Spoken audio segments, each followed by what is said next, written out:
Well, I can share what I did, right? And what our new agents are doing as well in a company. Not all of them, but some of them, the ones that are actually succeeding at a very, very high level. And that has to do with, again, showing up, all right, immersing yourself in whatever you want to really become good at, right? If it's, let's say, open houses, well, you know what? Learn as much as possible about open houses.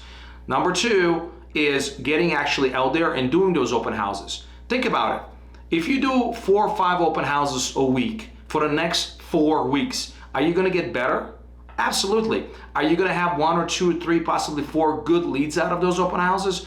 Absolutely. Who's showing up at open houses? Potential buyers, potential sellers, right? You're going to get better with questions. You're going to get better with objection handlers. You're going to get better in presenting your value proposition. All those things you're going to get better at by actually taking action, right? And the third thing that I would do is marketing myself.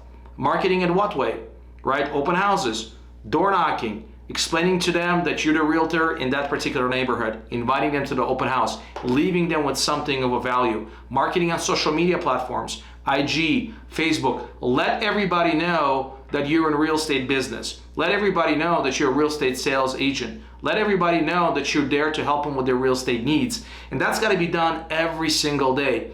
Like in the Metro Phoenix area, there are 50,000 agents out there. You got to be able to stand out from those 50,000 agents. That means constantly marketing and branding yourself, in addition to taking the action, going out there and holding open houses, calling expireds, cancels, for sale by owners, your sphere, whatever needs to be done on a daily basis. I say this all the time, right? Prospecting will solve 90+% of your problems in your business.